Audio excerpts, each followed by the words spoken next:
Good afternoon, everyone. I'm going to call this meeting to order. Everyone, please stand for the pledge. I pledge allegiance to the flag of the United States of America and to the republic for which it stands, one nation, under God, indivisible, with liberty and justice for all. Thank you. I think I might be the chair of this, aren't I? Pardon me? The chair or you? I don't remember who's the chair. I mean, I don't care. Okay, entertain a motion for the approval of the minutes of the last meeting. Motion. Motion. Second. Second. On the question? All in favor? Aye. Aye, thank you. Opportunity for public to address the board agenda items only. Okay, no one. New business. Sorry, was that a call for the public to make comment? You can, or after the meeting, you can talk about it. Sorry, Robin, go ahead. You wanted to do it now? No, they usually go. You'll go after? Yeah. Okay, let's do the things and they'll be public, yeah. Okay.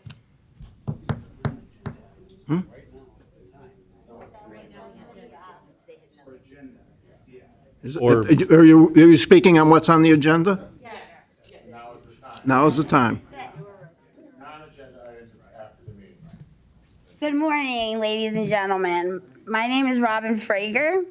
I was a petition circulator with NEPA Stand Up. Can I excuse you for 1 second? Yes. It's 3 minutes per speaker, just so you know. I'll start it now. Okay. I spoke with 1,000 Lackawanna County voters who signed my petition to end solitary confinement at the Lackawanna County Prison. I became involved with the petition because of my experience. When I was 2 days after I turned 18, I was incarcerated for 17 years because I took the life of the man who was at that moment raping me. I was an angry and confused young girl. I'm sure I was suffering with PTSD at that time, since I've since been diagnosed. And instead of being able to sort those symptoms out in groups or counseling, I was placed in solitary confinement for my unruly behavior. Mental health is a real thing. People need help processing trauma. People need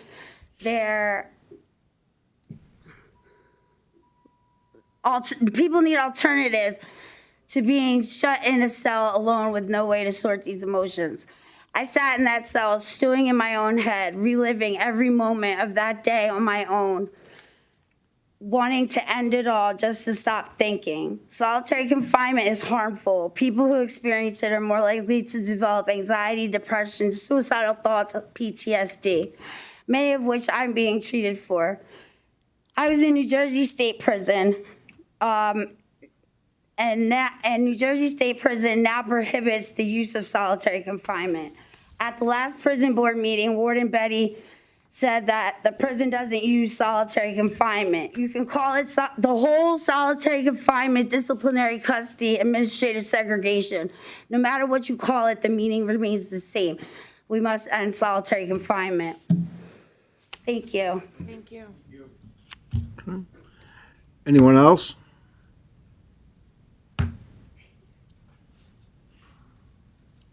Please state your name and address. Good morning. My name is Carmen Peters. I live in East Mountain of Scranton. Thank you. I'm a former prison nurse, and I have to give my perspective on what I've seen. I worked in the California State Prison System for 5 years, and part of that was among solitary confined inmates. I see that there is multiple adverse effects, not only for the inmates, but their families and the staff. It is equally difficult for staff to work under these conditions. Very often there was loud screaming, banging, feces on the wall, flooded cells. This makes a very stressful situation for staff. Family not knowing what's happening to their loved one suffers just as much, knowing that that inmate cannot have their commissary, their books. Commissary is necessary, although prison food isn't so bad in Lackawanna County, they still need supplemental food. they're not allowed to have this food while they're in solitary confinement. They're not allowed to have books. They're not allowed to have their tablet. I believe I've read that in the state of Pennsylvania, 30 days, 90 days in solitary confinement is legal. No one of us in here can take 24 hours in those conditions. The United Nations stated that 15 days is considered torture by the United Nations. People are kept in a cell the size of your elevator for months at a time. There is a high percentage of inmates after being released, a 24% increase in suicide or death by violence in inmates that have been in solitary confinement for any amount of time. That's all I have to say. Okay, thank you. I hope this is reconsidered. Thank you. You want to do it?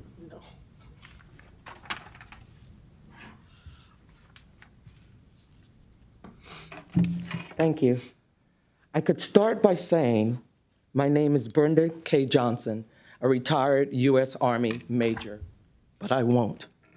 I could start by saying I have a daughter who's a disabled veteran who was in the Navy on the Abraham Lincoln for the longest deployments at that time, but I won't. I could say I'm the mother of an active duty tech sergeant who does a job in the Air Force that only 400 people do, but I won't. But I will say that I'm an American. I will say that I'm a citizen.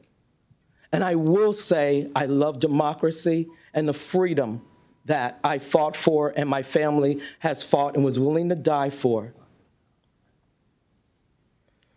We were democracy in action, walking the streets, talking to citizens and obtaining citizens' signatures. We were out on the street talking to voters, one voter at a time, some on this side of the aisle, some on that side of the aisle. But the funny thing was, after our conversations, we were all on the same side. And many, many, many of them signed. Many of them did.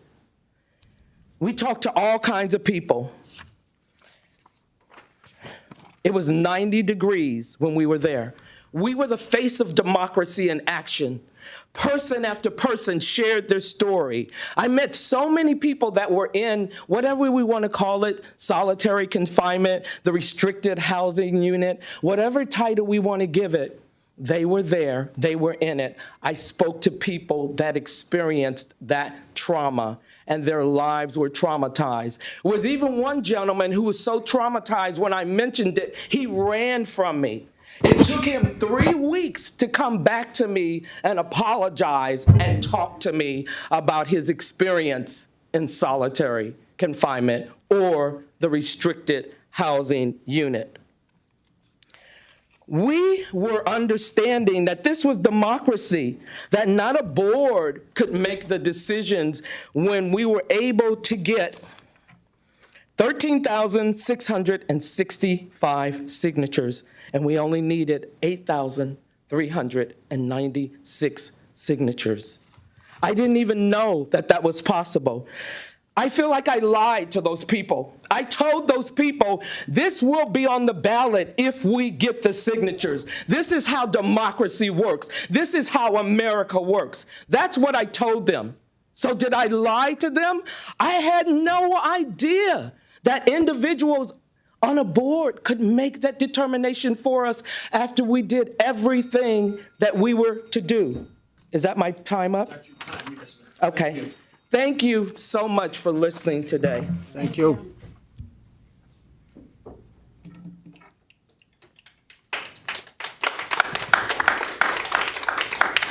Okay, anyone else?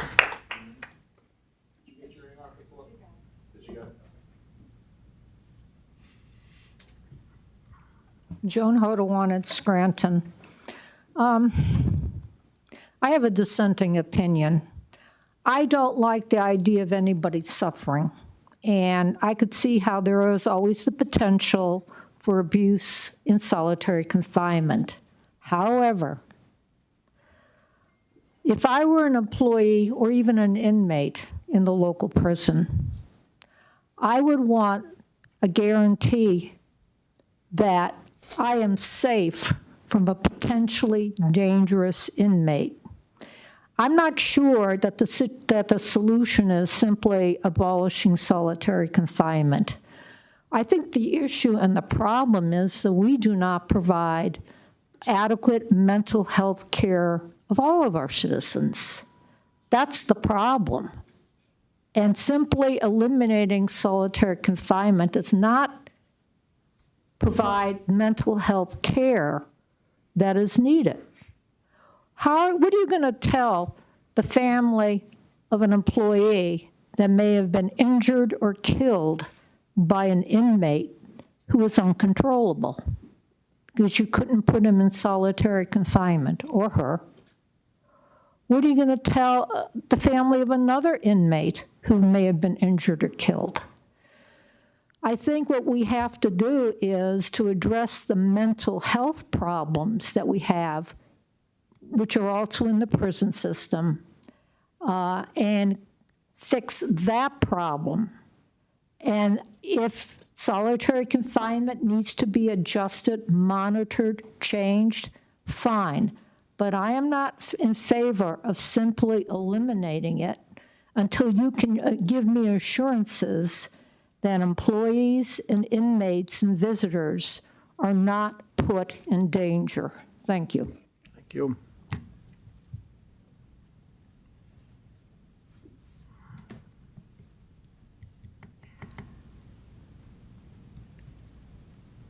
Hello, my name is Alex Latordo. I am a commissioner on the Scranton Human Relations Commission, although I'm not speaking on behalf of that commission.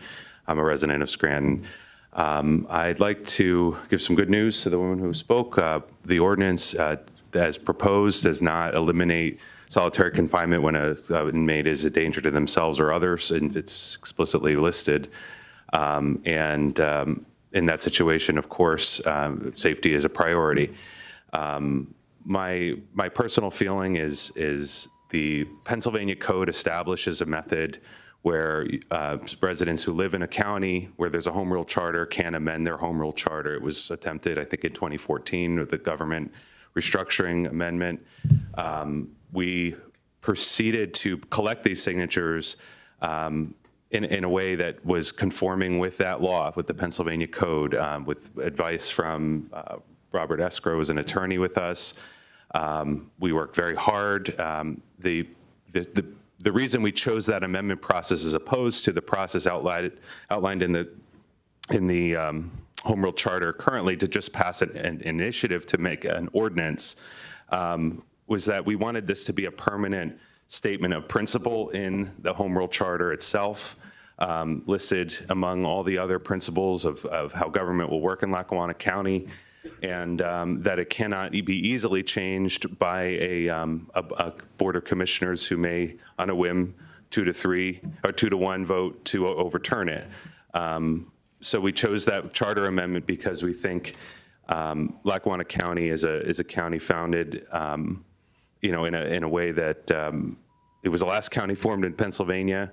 William Walker Scranton formed it in a way that benefited his business. We've always been a county that has unfortunately been subject to corruption and infighting among our local residents instead of putting priorities like mercy and human rights and ethics first. And this is an opportunity for the board to vote to make sure that it's on the ballot for the consent of the governed, for the citizens of Lackawanna County to make a decision that affects them and their peers and their neighbors, so that a person isn't, like we said in the UN, determined solitary confinement to be torture. If someone's released from that setting and into our community and suffering from a mental health crisis, it does not benefit the community. And it's I think you should leave it to the voters to vote in November on the question. Like I said, we had dealt with an attorney and we're looking at options if it is overturned. And I as a taxpayer, don't want to see the county in a lawsuit over whether or not this question can exist when it's a very simple matter where no harm can really be done to allow it to be on the ballot. Thank you.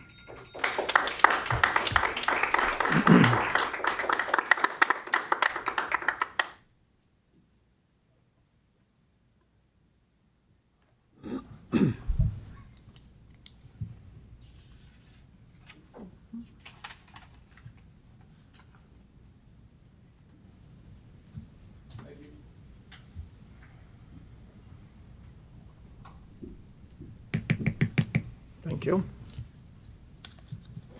Thank you. Guess I don't need one. It's okay.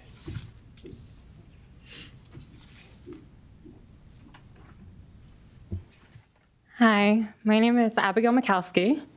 I'm from Scranton.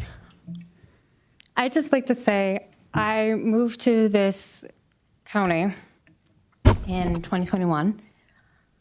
In January of 2022, I was left with nothing by my very abusive husband. And at that point, I discovered pretty much any evil there was to discover. I discovered how apathetic commissioners are, how apathetic people are. I struggled with homelessness. I was ignored several times. I came out of an abusive situation, so my coronavirus experience was a little different. And I know what it's like to be put in a tight space, locked away, and not treated very nicely. And no one be there to help or listen because everyone was preoccupied with the virus. So I no longer mattered. I'd like to say that if I had a Bible, I'd stand here and say, I so solemnly swear to tell the truth, the whole truth, and nothing but the truth. But I don't think it would really matter. I think the issues are present, and they're pretty standard. People want the right to vote. People want you to uphold laws, whether they benefit others that are sitting in these seats or higher up. Regardless of who those people are, we want our rights as Americans. I'm sick of being bullied. I'm really tired. I have very little answers for the monumental issues that I have. But something that I don't like is that how we can pretend that this is not about more than just this. I have seen such a lack of initiative to really, really, really, really affirm the people that we are going to do what it takes to get back on our feet. And it's very easy to start reform in a place that's used to reform. And it's very easy to cover up things. However, I'd like for the county, for the Board of Elect, for the commissioners, for the representatives, for all the elect to do as they say they're going to do. Allow us rights to vote. If things are lawful, allow them to be voted on. If people have asked for things, to answer them and not neglect your people. I've sat with the people that come out of prison. I've listened to their stories and I know where they began. And I've heard the pain, and they are kin to me. I know why. You're welcome. Please keep the sheets.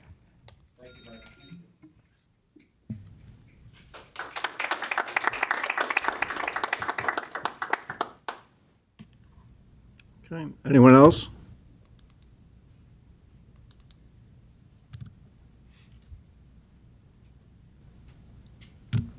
Morning, Commissioners. Morning. Good morning, Attorney Ruggiero. Nice to see you. I'll be brief. I've worked with survivors of domestic and sexual abuse and violence for over 30 years. And often then I care to recall, I find myself in the prison meeting with them. We know that the vast majority of women who are in prison are survivors of gender violence, domestic sexual abuse. The vast majority, over 90% of them in prison. And many of them have never received treatment for associated mental illness or substance abuse, and so find themselves in prison having never had access to this type of treatment. I think in that situation, it makes them ripe for forced solitary confinement or forced isolation, whatever it is that however you would like to call it. Treatment's the answer, not confinement, right? Not solitary confinement. It can indeed feel like torture to someone who has a mental illness or is withdrawing from a drug addiction.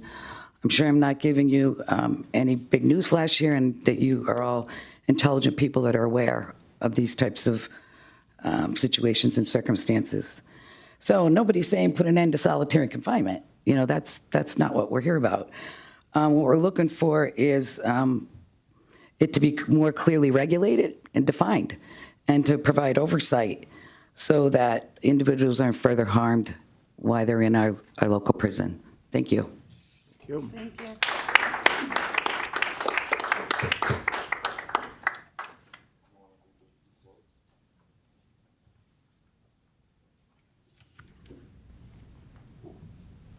Hello, I'm Dylan Colley. I'm from Scranton, and I have a letter from a current inmate. To whom it may concern, I am currently an inmate on pretrial detention housed in Lackawanna County Prison. I came across your organization by reading a few articles in the Scranton Times.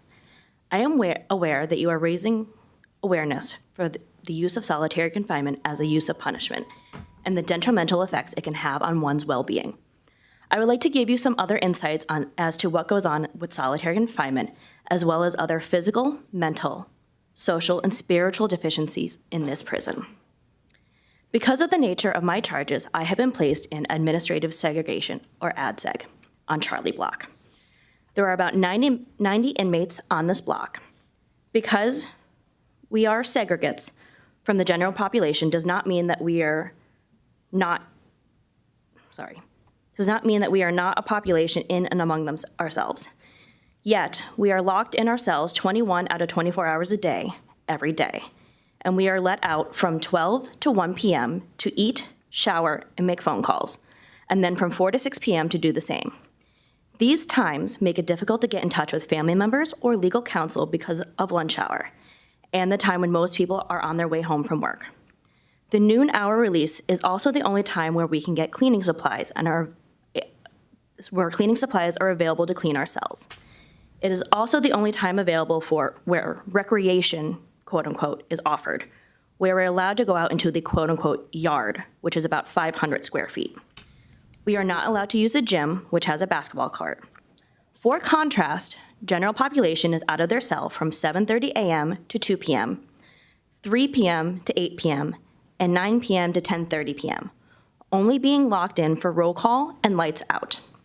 There are far more safety concerns than general population, yet prison locks Charlie Block in for 24 hours for our, quote, safety and security. There are 0 rehabilitative programs offered at Lackawanna County Prison.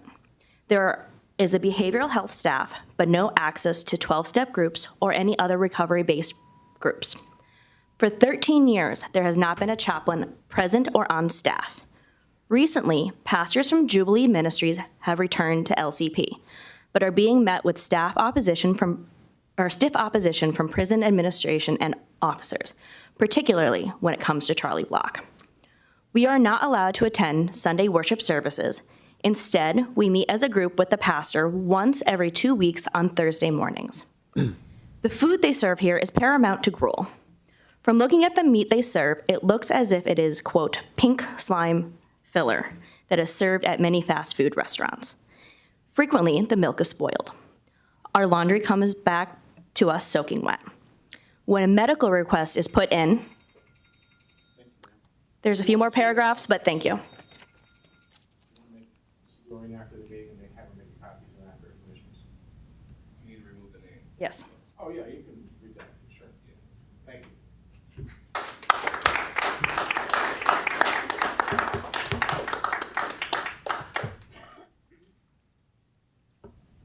Anyone else?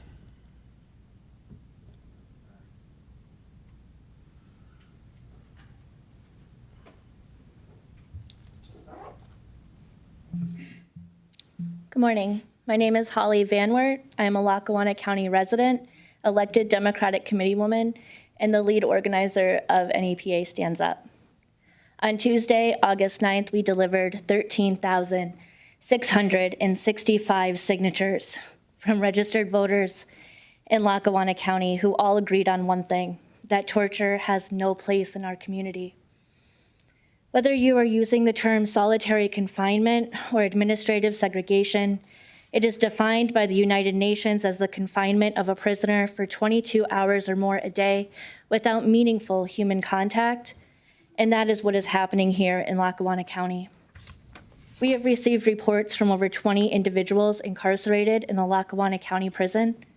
The reports are consistent in horrific accounts of what inmates are forced to endure, including not receiving prescribed medications, being denied desperately needed mental health treatment and basic medical care, and being kept in isolation for 23 hours a day, 7 days a week.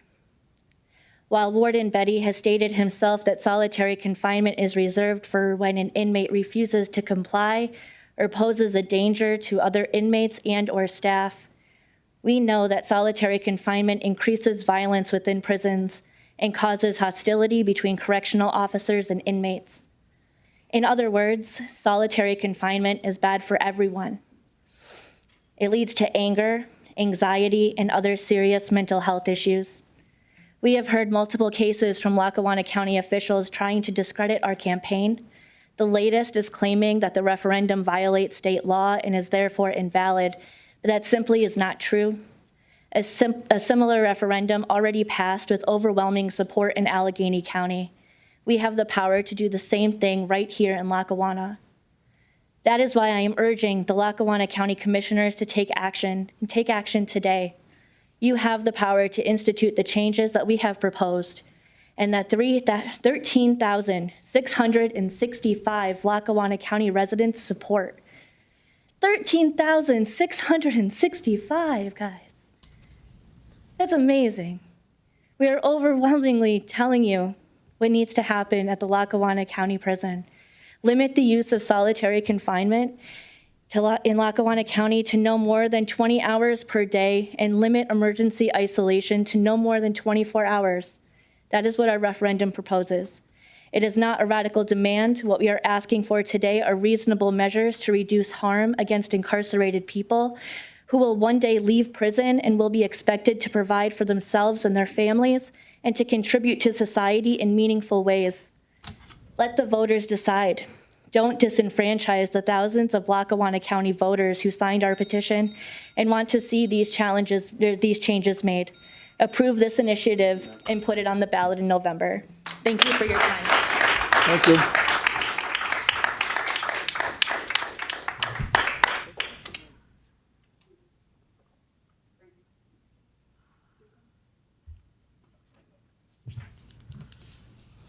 Good afternoon, Commissioners. Thank you for being here today. I'll try to make this quick as I have a lot to say. I'm a resident of Scranton, and I've been involved in this initiative since January. I'm not a lawyer, but this legislation was written by some, and from my scouring over the laws regarding home rule charters, PA code on prisons and county correctional facilities, and the relevant case laws over the last 9 months or so, I don't agree with the solicitor's opinion that this ballot measure doesn't comport with state law. And even if you decide to, in my opinion wrongly, block this from the ballot, you commissioners have the ability to enact these reforms yourself. We weren't trying to be prescriptive with this. We weren't telling the warden how to do his job. The bulk of what we were asking was to limit the time a person is confined to a cell alone. The legislation was reasonable, allowing for even 24-hour emergency holds. To open up some of this time for the lives so that the treatment-friendly warden is only limited by his creativity as to what fill the time with. We hope it would be enough to strike up a conversation within our community as to how we can more humanely treat our incarcerated neighbors. The rest of my short time that I have left, I would like to read some statements from people on the inside. We have received a letter from people from the Charlie Block as well, outlining a list of their concerns, regimented prescription schedules, ADA compliant shower stalls, making sure all clocks in the prisons are synchronized. A lot of this seems more than reasonable. to implement. I can give you a copy of that after as well.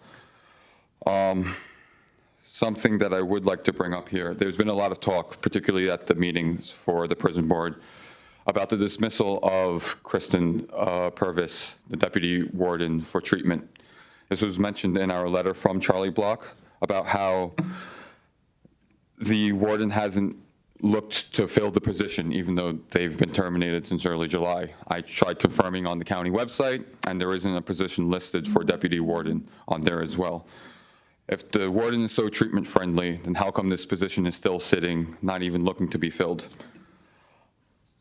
A part of the reason that Purvis seems to have been fired was because of receiving a care package for an inmate named Stephen Wong. But what I don't see spoken at these meetings or in the paper is how Stephen Wong was treated while he was in there. He ended up in solitary in a double jeopardy of sorts, serving 2 stints in this hole for the same write-up. At one point last August, he was bound to a wheelchair and was told that he had to return back to solitary.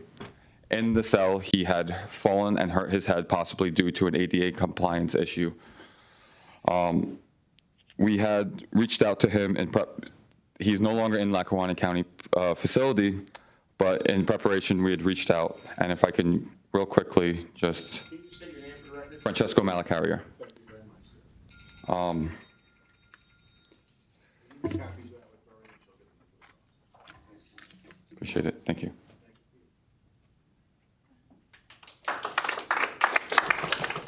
Hello, I am Alan Van Wert of Van Lead, Pennsylvania.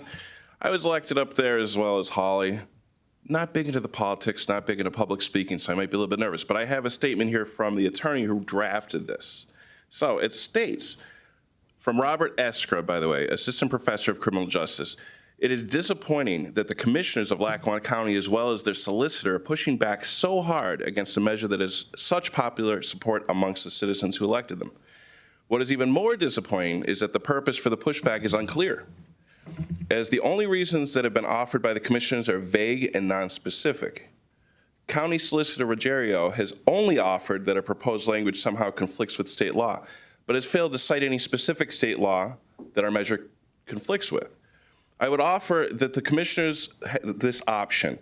If you're so adamant on the proposed measure is that it's somehow disallowed by state law, then leave it to the voters in the courts. I mean, 13-some thousand people.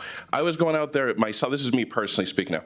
I was out there myself talking to them. It was not a hard sell. It's not hard to convince people. You just give them the simple information. What do you think? A little bit less solitary confinement. They said yes. Both sides said yes. Anyway, back to the statement, sorry about that. Let someone who is somehow harmed by the limitation of solitary confinement challenge it in the courts and put it on the record that they would prefer our jails engage in county-sanctioned torture.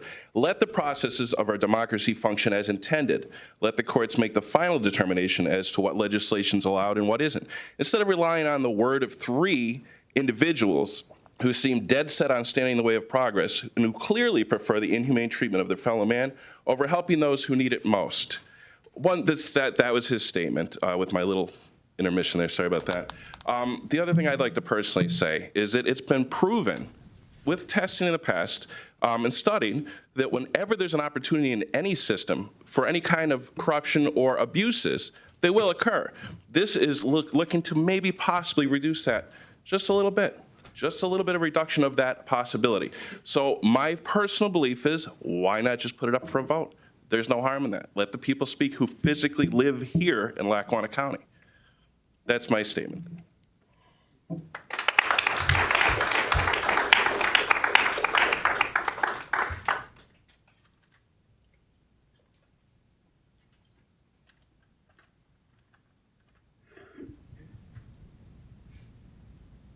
Good afternoon. My name is Alec Walker-Serrano. I'm a resident of Lackawanna County, and I'm also a member of NEPA Stands Up. I'm a canvasser with them, and I am also their communications director. I joined this organization in June, shortly before we began collecting signatures for our petition. I'm a pre-law student, so I've always been really interested in understanding how our government operates, and it was really exciting for me to learn that we can change the law in this county through a referendum. Our right to engage in a form of direct democracy like this is an integral part of creating a system that truly works for everyone. When we first began attending events and knocking on doors, I was really nervous because I thought that people would be unsupportive. And that was completely not the case. People from all sides of the aisle, mothers, daughters, sons, mental health workers, business owners, even current and former law enforcement and correctional officers agreed with our petition that we need to limit the use of solitary confinement. The consensus among experts on this issue is that solitary confinement creates or worsens mental health problems. It increases instances of aggression, and it increases recidivism rates. This research has been around for over a decade, and we're ignoring it. Why are we ignoring that? And beyond that, why are you trying to ignore the will of 13,665 of your own constituents who agree that this should be on the ballot? According to the Commonwealth's Constitution, a municipality that has a home rule charter can exercise any power or perform any function not denied by the Constitution, by the home rule charter, or by the General Assembly. And the truth of the matter is that Title 37, Chapter 95 of the Administrative Code requires local governments to create policy for their prisons. The only thing that they have to do is meet minimum requirements. Those minimum requirements do not include the use of solitary confinement or administrative segregation. So if our laws allow for us to make this change, if 13,665 Lackawanna County residents want to make this change, and if experts agree that this kind of reform will benefit our communities, why are we not doing it? Thank you.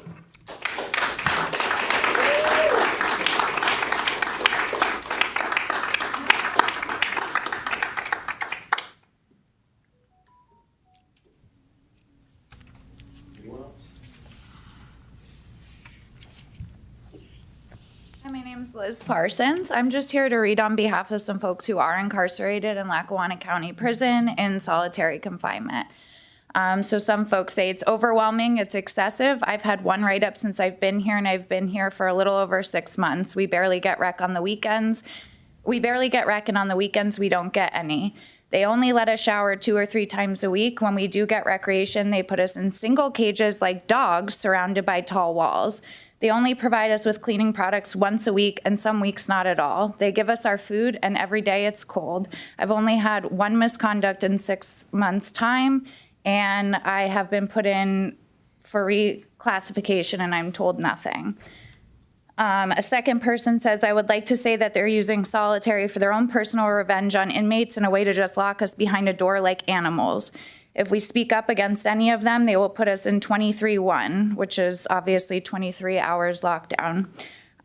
When they don't get what they don't get is it's torture. It messes with us mentally and physically. It really hurts us for us to beg every day to get out when we are here. When we are put here for no reason. If they think it's not a big deal, then why don't they go stay there for 23 hours for 6 months and see how they like it? They cuff us and lock us in a shower, and then they cuff us and lock us in a fence and call it rec. They put us back in a cell for 23 more hours every day. We never feel peace. It's hard to say, but we cry and pray for help, and at the end of the day, no one will listen. I pray every day for you to open your eyes and show you. I pray every day for you to open your eyes and show you that you're acting like criminals. You're torturing us. And that message was directly to you, the board. I live and work down here in one of the 4 segregated blocks with one other guy. I've been down here for 6 months as a worker and someone to talk to from time to time. We work on all of the blocks and get to see all of the changes in people for the good and bad. The sociology of it is surreal. It really takes a hold of you being back here and watching some guys with hope and some just living but lost. Some lost due to not being on meds or needing to be in a right facility for the right help. Back here is not the place. We're inmates just like, we're inmates just like them, so we try to make everybody happy, laugh a little bit, and do our job at the same time and make it easy for all of us. Personally, I'd like to say the word begging was used. You've heard now from at least 15 of us. We're begging you to stop using torture at the prison.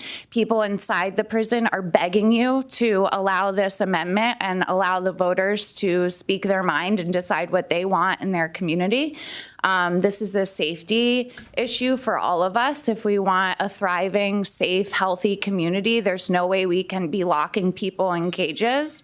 And that's all I have to say.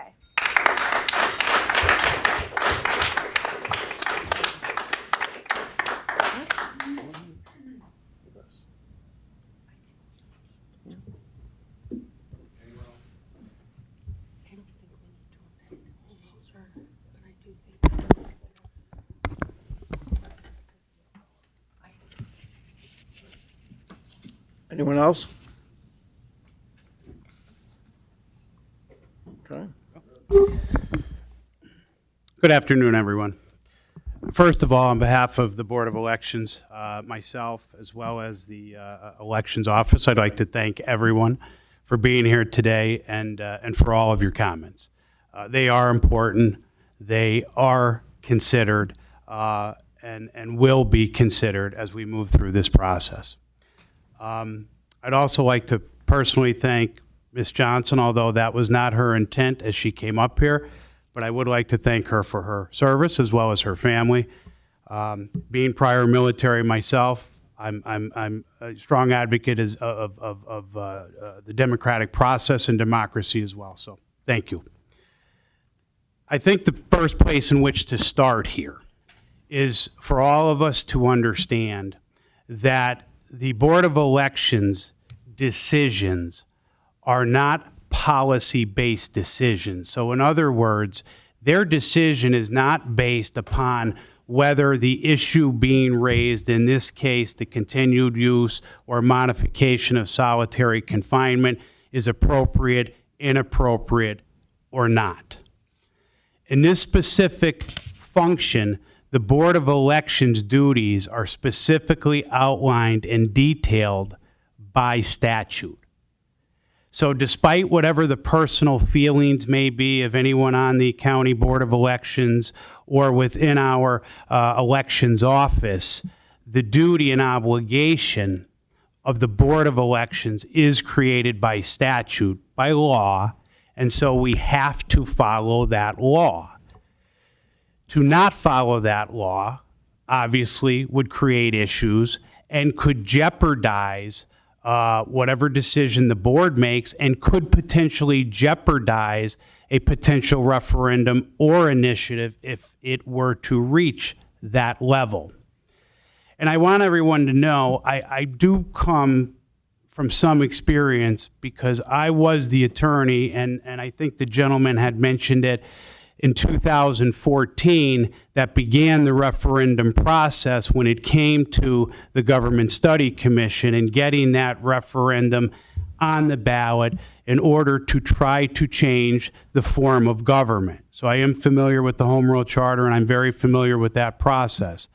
I can also tell you that Commissioner Notarianni, who sits behind me, was one of the 7 commissioners on that commission at the time. So we do have some personal experience with referendums and amending of the Home Rule Charter. But I'd like to go through with everyone where our decision, lies, why we made that decision, and the law and substance upon which we rely and are required to rely. So when we take this from the beginning, we know, and you folks know, that through the filing of a petition, one way to amend or modify the Home Rule Charter is via a referendum. And so in this case, the PA Home Rule Charter and the Optional Plans Law requires that a petition to amend the Home Rule Charter must be accompanied by at least 10%, the signatures must be at least 10% of those who voted in the prior gubernatorial election. So the prior gubernatorial election was November 6th, 2018. We know at that time there were 83,962 votes cast. So just simply following the law, we know under the Home Rule Charter, the first step of analysis for this group, the Board of Elections, is to ensure that there are the required number of valid signatures. So therefore, there would need to be at least 8,391 valid signatures. As, and I apologize, ma'am, I forgot your name, your last name. Yes. Van Wert. As Mrs. Van Wert pointed out, clearly your group exceeded the required signatures by 5,000 or 6,000. Now, we also had our elections office, who's managed and directed by Ms. Hopkins right here, who she and her staff had diligently gone through because we had to verify that. And in fact, we did verify that. So clearly there were enough signatures and there was no issue there. All right. Then we go to step 2 of the board's analysis. And step 2 of the board's analysis is to now look at the Home Rule Charter and to see, and the optional plans law, God bless you, to see if there is any preclusion within the Home Rule Charter or the optional plans law that would preclude this specific issue from being placed on the ballot as either a referendum or an initiative. And when you do that, and we do that, there are specific statutes that we must follow. So the gentleman, I think it was Mr. Van Wert perhaps, who was reading the attorney's letter and looking for specific statutes, I'll give you those.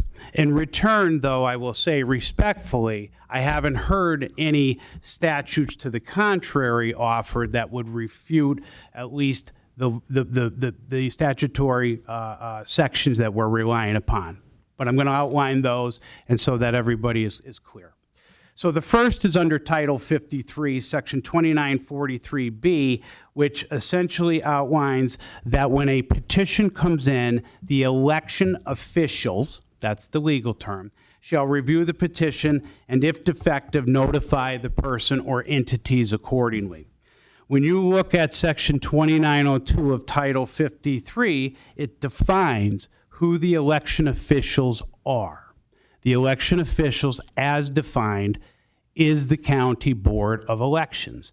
The County Board of Elections is comprised by the 3 sitting commissioners, excepting a year in which they themselves are running for office.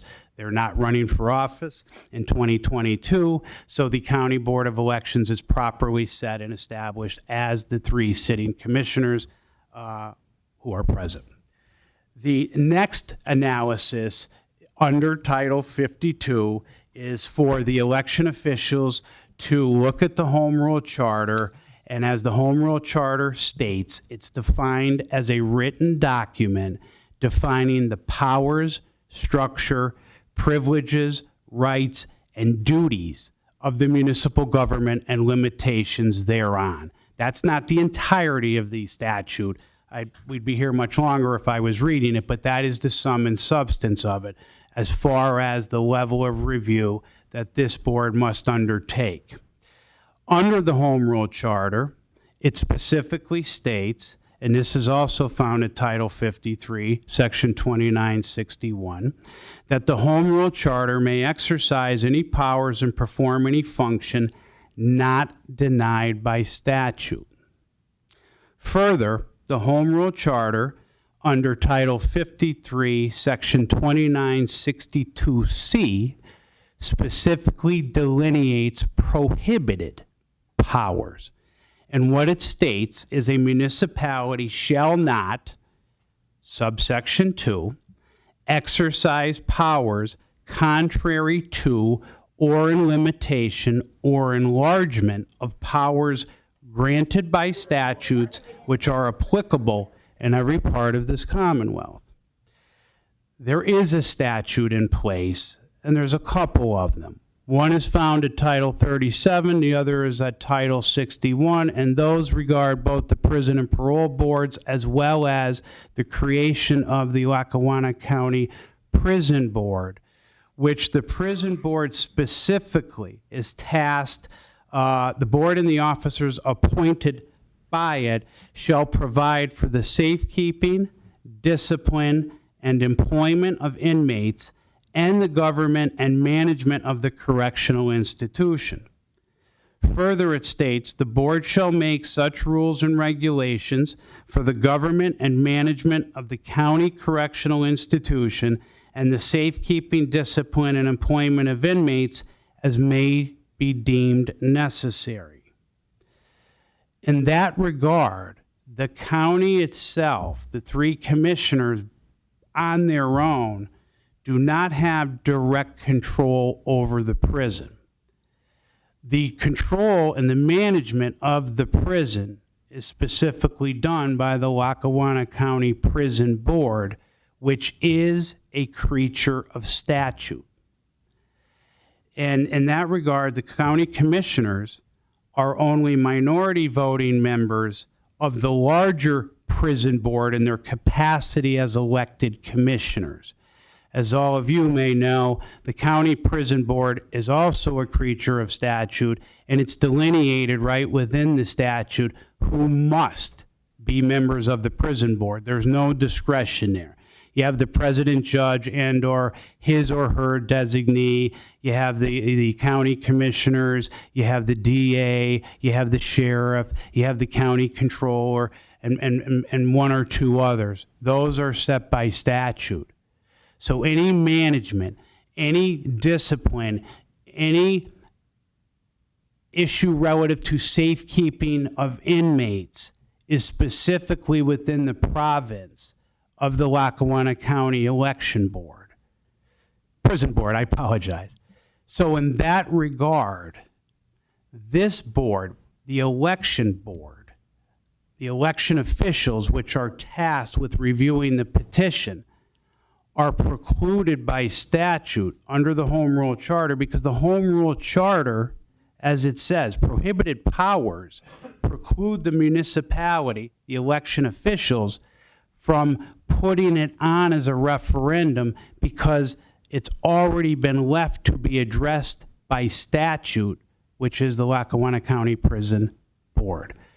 Now, please understand, that is not to say that there's no substance to the issue raised. That's not to say that your position is not valid.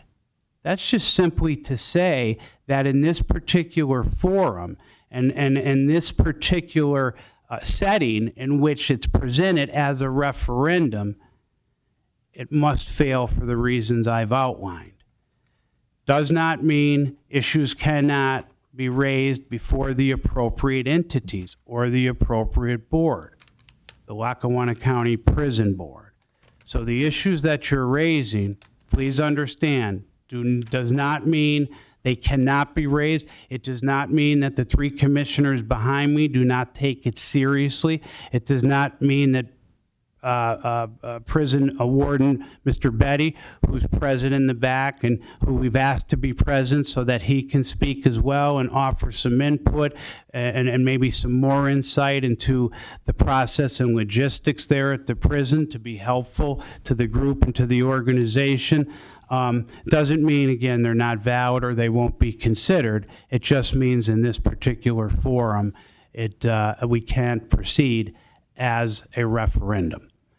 I understand the point of saying, well, there's 13,000 people that signed it. That is impressive. That's an awful lot of folks. I get it. I understand it. But we can't be guided by the number. And if we do, and we make an exception here in this instance, then we might as well take the Home Rule Charter and set it aside and then start cherry picking when we want to follow it and when we do not. And that sets dangerous precedent, not just because of the issue raised here. That sets dangerous precedent relative to any issue that's raised. So with that, those are the legal reasons. Those are as straight and obviously as thorough as I can be. I'm happy to try to answer any, reasonable questions that anyone has regarding that. I'm happy to speak with counsel at any point. But that's the reason behind the decision reached by the election board in this instance. Thank you. Anyone else? Okay. You want to hear from Tim or no? Mr. Betty, would you like to speak on this topic?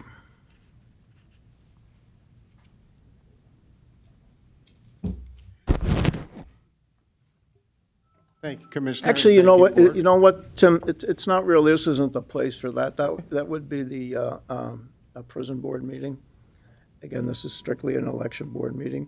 So on that, Resolution 22042. So, did you say there was space for questions from anyone? Pardon me?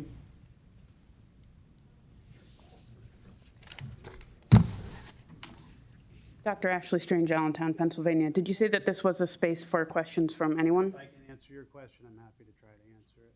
Correct. So this meeting of the election board, this is an election board meeting. And so what we've done is to amend the home rule charter as it is, whether it has to do with the prison or the post office or elections or anything like that. All of those things would come, if we get the signatures, as is stated in the charter, we get the signatures and it goes on the ballot. So this issue, as it's related to statute, you're saying that it's not up to the election board to change the statute. The election board would not ordinarily have met on petitions to put things on. This was an emergency meeting. No, anytime someone files a petition to either initiate a referendum or an initiative, there's a requirement that the election board meet or the election officials meet, because they have to look at the petition, because the law requires that the election board or the election officials respond to the petitioner fairly immediately if there's something that's defective.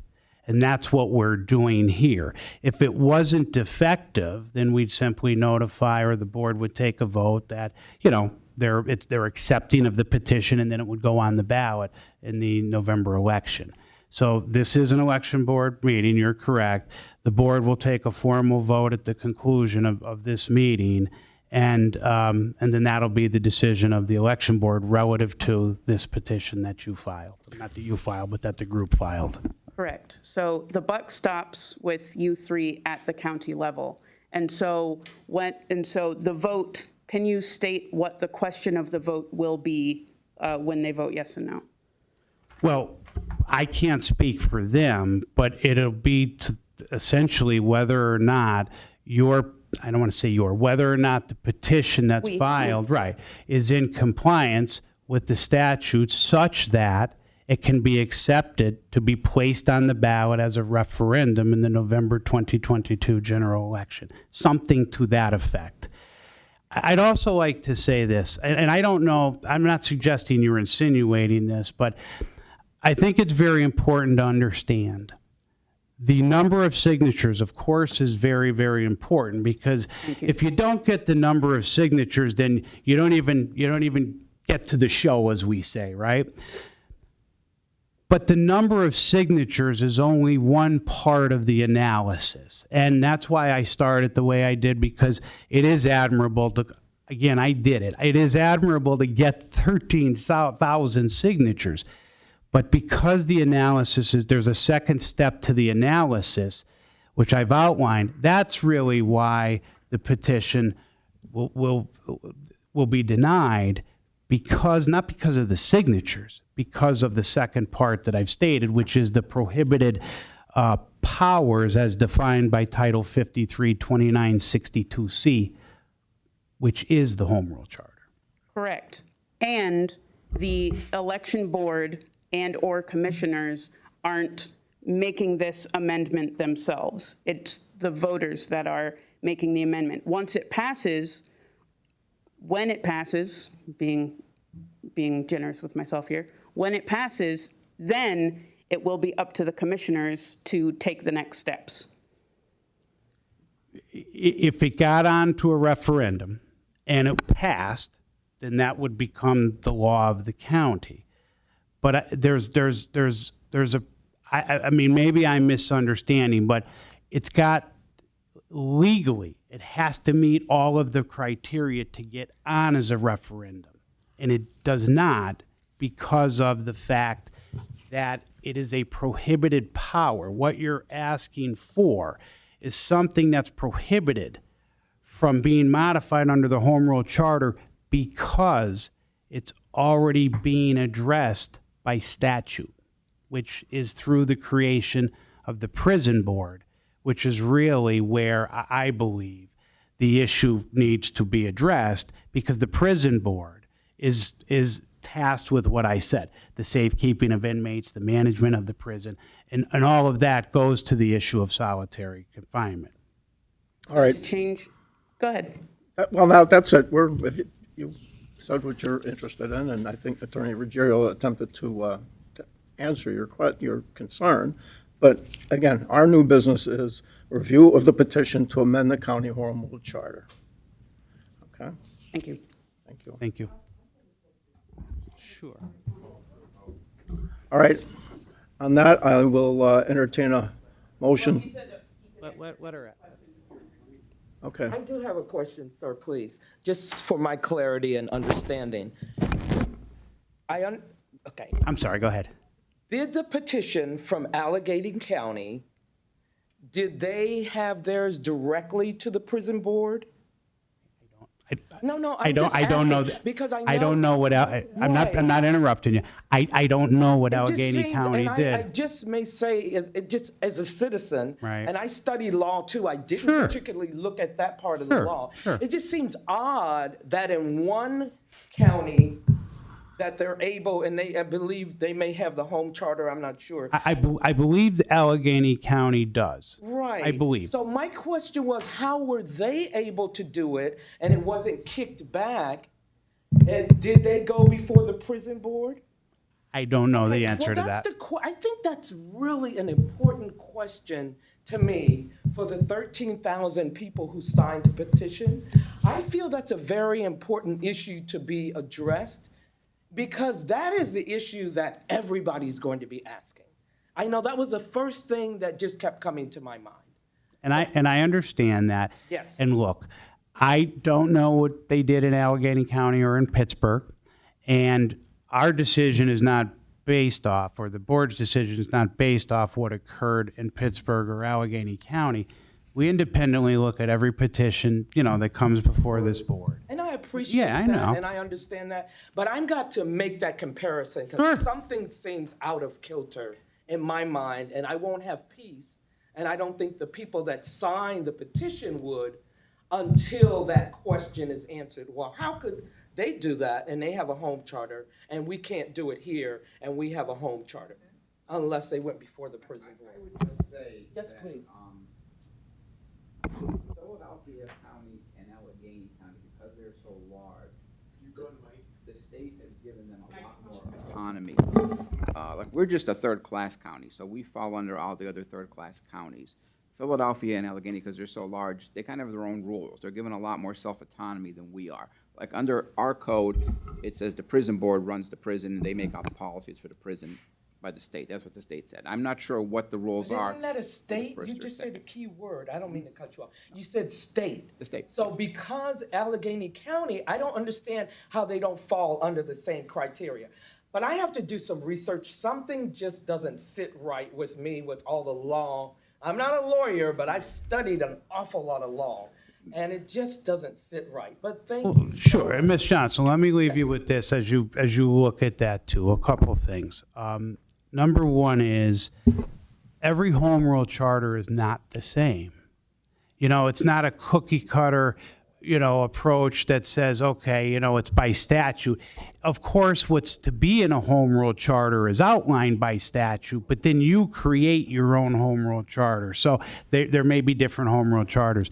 The second thing is, and I don't know what the basis for Allegheny County's decision was, but just because they made a decision doesn't mean it was an accurate decision. It may have been accurate. I don't know. But there are a lot of factors that go in, some of which Don mentioned. So, but your point, I understand your point. Thank you. Thank you. Oh, I'm sorry. I do too. So I know you mentioned Title 53, Section 2962C is what constitutes prohibited powers, but you mentioned Title 61. Is that related to the prison board? I'm just trying to get an Prison understanding and of. Parole Code, we mentioned both Title 61, Title 61 and 37. So Title 61, is there anywhere under that in particular that you're citing, or is it just the entirety of Title 61? Well, no, 1731A3 and 1732B. Thank you. Thank you. Okay. As well as Title 37. My question is, so we're saying that the things that need to be done within the prison, by the prison. So this falls on the warden then. The warden is in charge of what happens in the prison. Not that it falls on the warden. The maintenance and the safekeeping, as I outlined, and is outlined by statute, is done by the prison board. The warden, of course, is manages the prison and provides oversight at the prison, but he or she takes direction relative to the safekeeping and management of the prison by policies which are set by the county prison board. Well, we're obviously seeing that the safekeeping is not being safe kept. So we need to see what changes are he or she or they making that are going to make it safe and make some changes in there. I don't disagree with you, except what we're talking about here is simply the forum. That's why I said it's not this is not a discussion about merit to the issues raised. This is simply a discussion about whether this is the appropriate forum. But we're being and it's pushed not. back because you're saying that that's what needs to be done. But if it's not being done, then we need to look at this again. All right, we're not pushing anyone back. We're actually directing. I'm trying to direct where I believe you should concentrate your energies. And no one here is saying that the policies at the prison are inappropriate. I understand you folks are, at least relative to solitary confinement, and that's your issue. Right. Your issue, though, should be raised, I believe, with the proper entity. The proper entity is the prison board. Right. Thank you very much. Sure.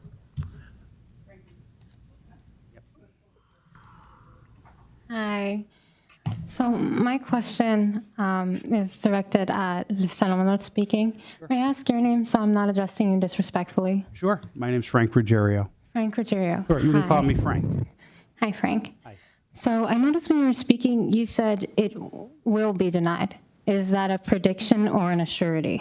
No, it's neither, but based on my review and based on the advice that I have provided to the election board, I presume they will follow the advice, and presuming they do, the petition will most likely be denied.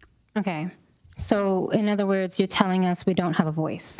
No, that's not at all. It wasn't, it was said that why it will be denied, and now you're telling me that you're expecting that they're going to follow your advice.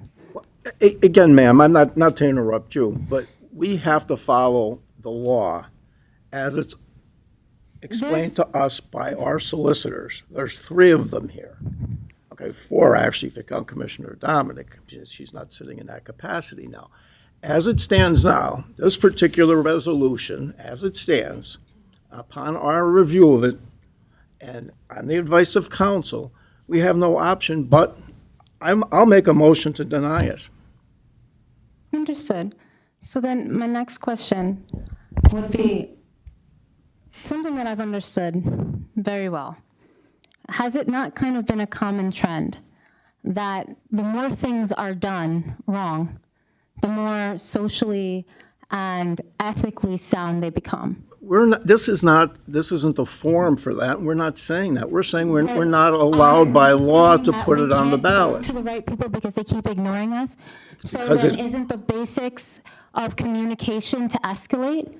I mean, how many times can you escalate and really not just get frustrated with speaking to the same people? And so eventually you just go to the people that are above those people, and hopefully they listen. If they deny you and send you back to the former people who just denied you and won't hear you, isn't it somebody's job? Because I really feel like, isn't it just deflection? Like, I don't want to deal with it, so why don't you deal with it? Oh, well, it's your job to deal with it. Well, you're in charge of us. And then it just seems like we're going back and forth and back and forth, and nothing actually gets done. And doesn't law take forever anyway? Those are my questions. Thank you. Yeah. After review of the petition to amend the Lackawanna County Home Rule Charter, as it stands, at this point, we have no option but to make a motion to deny it. I'll make that motion. Do I have a second?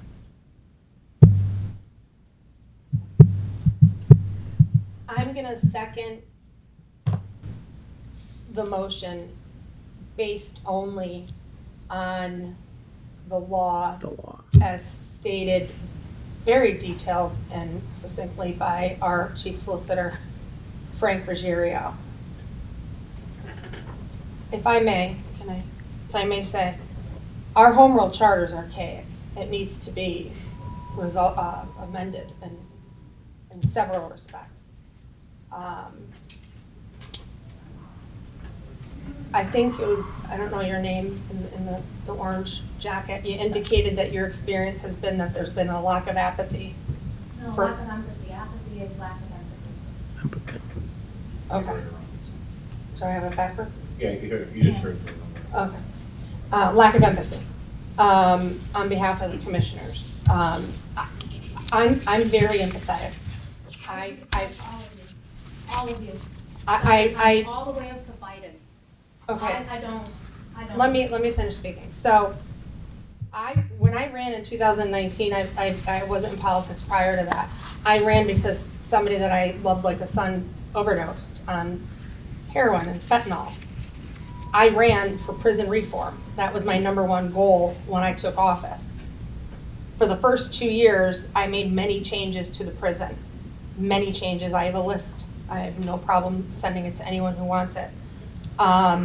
And for the first 2 years, I had my finger on the pulse of what was going on at that prison in terms of security and treatment and day-to-day operations. And then this year, things occurred with regard to the prison board where policies and procedures were issued, which to a certain extent limited my ability to do as I was doing. I think the prison was heading in the right direction.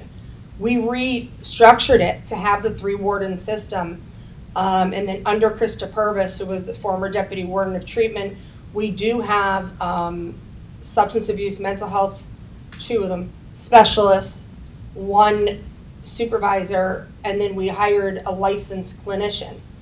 I also had been saying for a very long time that we needed to reinstate AA meetings, NA meetings, group meetings. I also thought speakers were good. Additionally, mental health treatment.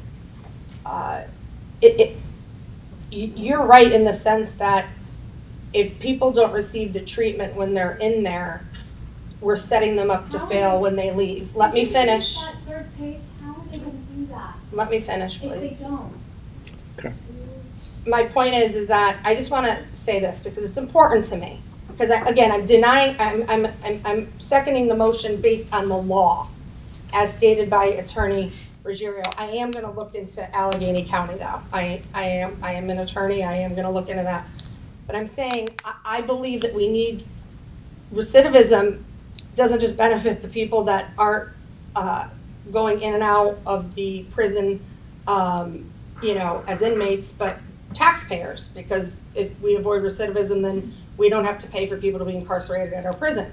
And if they don't get the proper treatment while they're in there, when we have awesome treatment courts, drug court, DUI court, veterans court, but if somebody leaves and they're not on sturdy ground and their feet aren't stable, they're not going to be, they have no chance of really being successful at that type of treatment. So I believe in pretty much everything that you guys had said.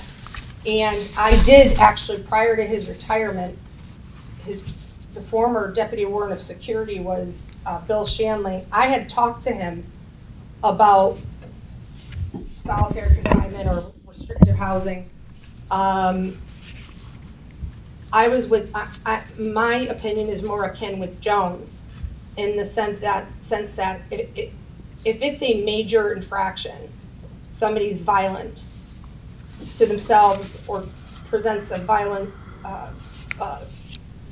fear, like physical harm to other inmates or staff, then that's one thing. But for minor infractions, I believe that we should just, punishment is sometimes required, but it can be done through the reduction of privileges. No tablet use or no phone privileges or something like that. So I take Jones' approach in the sense that only the dangerous and those that may cause physical harm to anyone in the prison should be sent to the restrictive housing unit, and that we should take a different approach. Our next prison board meeting is September 21st at 12:30. And again, I'm very empathetic to what all you said, especially those who did the letters from the incarcerated and the woman who spoke about being incarcerated after being sexually assaulted. I'm sorry you went through that. I watched, the person that I love be in a justice system where he was in the revolving door, like that door in the government center, and I watched the light leave his eyes, and it's a sad, sad thing. And they're human, they're inmates are human beings. So I agree with all of it. But from a legal perspective, in terms of what we as an election board can and cannot do, and in terms of the new policies and procedures that were enacted by the prison board, which, in my opinion, took a lot of authority from the commissioners and gave it to the prison board. I think the prison board is the proper place to raise this, and we can do it internally. It doesn't need to be put in the home rule charter. We can do a policy at the prison if everyone on the board, if there was a majority to support it. I would, because again, I don't think that throwing people in a hole for getting in a scuffle, a minor scuffle, prison. Of course, you're going to get in a minor scuffle. It happens. So again, I know I'm going on, and I'm sorry, and Jerry's going to kill me. No, not at all. Actually, But, we all agree with you. I agree That's with, the bottom I agree with line. everything. I mean, But we can't put it on the ballot because it's not legal. It's got nothing to do with right and wrong. It's not what would like to do. There's a lot of changes in the world I'd personally like to make too.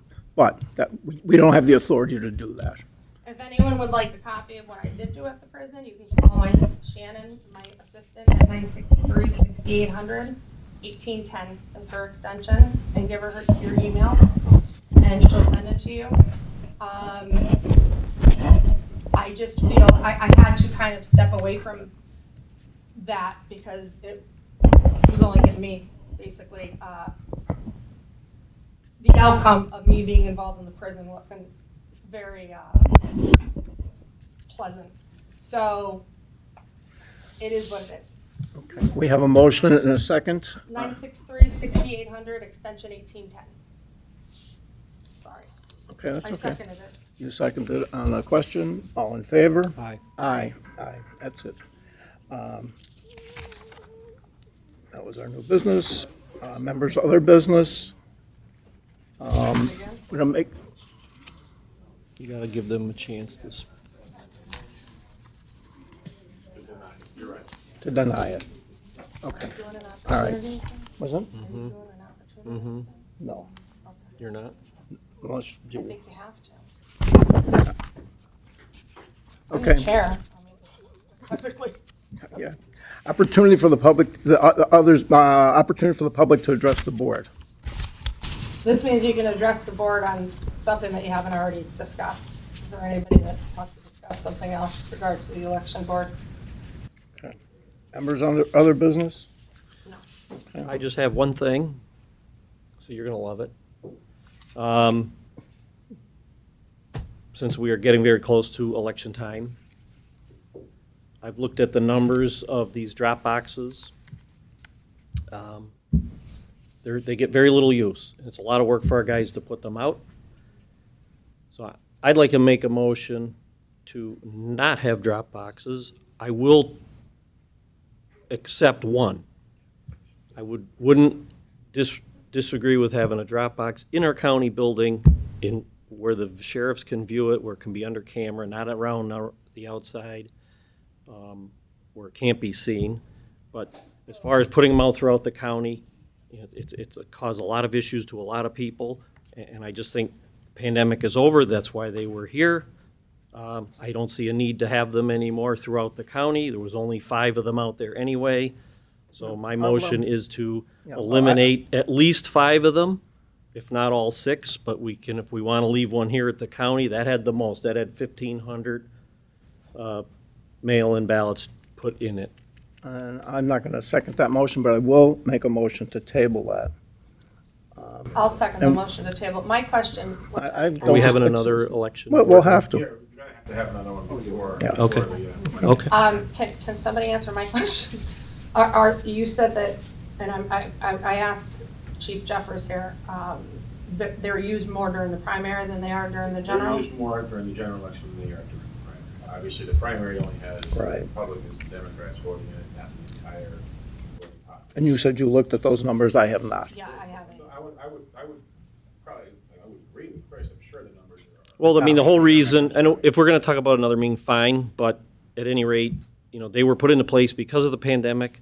As far as I'm concerned, the pandemic is for the most part over as far as limiting people in the building and being able to go to their polling places. So, you know, it's a minor request from me. I know it's been a thing that I've been on since day one, and that's so I'll wait till the next meeting, but that's where I stand with drop boxes. Okay, so there was no second to Chris's motion, but there's a second to your motion to table. So all in favor of tabling On it? that question, all in favor? Aye. Table it? Sure. And just one more thing for the woman with the handout, the PFA portion of it, I'm going to ask Chief Jeffers to please discuss it with the president judge. She notes in her handout. I highlighted it. I'll have her look into that. Have him look into that. Thank you. And a motion to adjourn? Motion. Second. Question? All in favor? Aye. Aye. Thank